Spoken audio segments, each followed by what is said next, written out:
Это видео посвящается всем, кто любит подешевле. Вот вам ситуация. Пишет мне сегодня одна из моих студенток, говорит: Виталий, хочу себе купить пылесос бэушный.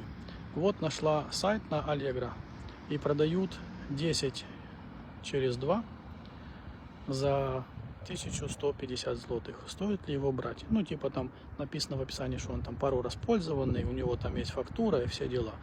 Я говорю, ну, странно это все, потому что двойки кёрхеровские минимум продают по 3000 злотых бэушные. Минимум, потому что новый он стоит под 5.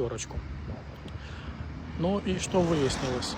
Ее бдительность и чуткость, и интуиция наша. Конечно, я говорю, что не надо брать, потому что, не дай бог, что там. Если берете, говорю, то рекомендую купить его за побранием. Свяжитесь с продавцом, скажите за побранием. И тогда вам приходит курьер, приносит посылку, вы перед курьером рассчитываетесь, и все, и без проблем. Но ситуация такова, что даже она этого не захотела сделать. Она проанализировала сайт и говорит, это шахраи. И она, да, такие права.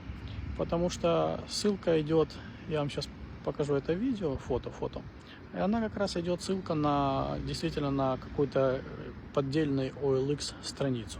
Так что смотрите, друзья мои, тоже не только пылесос, а много чего можно сейчас типа подешевле купить.